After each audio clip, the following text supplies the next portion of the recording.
Salut les comics fans, ici c'est Don, et aujourd'hui je vais vous parler d'un jeu vidéo qui est sorti il y a un peu plus d'un mois, Infinite Crisis. Infinite Crisis est un MOBA, un Multiplayer Online Battle Arena. Pour nos amis francophones, c'est une arène de bataille multijoueur en ligne. Dans un MOBA, le joueur doit choisir un héros et avec 4 coéquipiers affronter 5 adversaires et aller jusqu'à la base ennemie pour détruire cette base.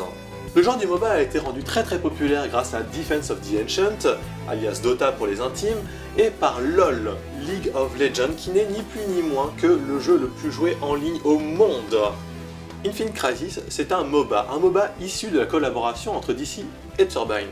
Turbine est surtout connu pour Le Seigneur des Anneaux Online, sorti en 2007, qui était une production de qualité, qui était vraiment un plutôt bon jeu en ligne. La spécialité de Turbine, c'est de prendre des grosses licences et d'en faire des jeux vidéo, Le Seigneur des Anneaux, et là maintenant DC avec tous les super-héros. DC a donc choisi un partenaire de qualité pour faire un jeu, et on attendait vraiment beaucoup de Infinite Crisis à sa sortie.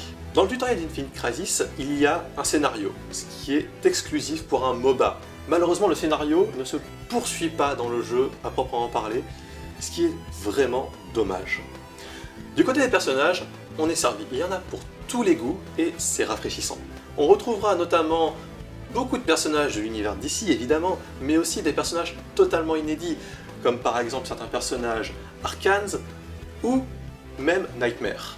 Au niveau du gameplay, les mécanismes sont les mêmes que sur League of Legends, on n'est vraiment pas dépaysé si on passe de l'un à l'autre, c'est nerveux, c'est dynamique, vraiment c'est super bon. Du côté des graphismes, grosse déception. De la part du studio Turbine, on s'attendait à beaucoup mieux. Là, ils ont fait un copier-coller de League of Legends, c'est vraiment dommage. Là où d'autres jeux comme Smite et Heroes of the Storm se sont démarqués de par leur graphisme et leur système de jeu un peu différent, Infinite Crisis reste en marge et n'est donc pas un bon MOBA. Là où le jeu perd en valeur, c'est sa trop grande ressemblance avec son principal concurrent, League of Legends. En bref, Infinite Crisis est un MOBA qui manque un peu d'originalité, mais qui dans l'ensemble est très agréable à jouer. Personnellement, j'ai vraiment pris mon pied en y jouant, c'est très sympa. Les fans de LoL adeptes des comics d'ici retrouveront totalement leur marque et s'amuseront comme ce n'est pas permis sur ce jeu. Les fans de DC trouveront un super bon jeu. Néanmoins, amenez vos potes pour jouer, parce que la communauté de ce genre de jeu est vraiment pas tendre. Je recommande donc à tous les fans de LoL d'y jouer. Aux fans de DC, allez-y avec vos potes, et surtout, faites-vous plaisir, parce qu'en plus, dans le tutoriel, il y a un Tarbis.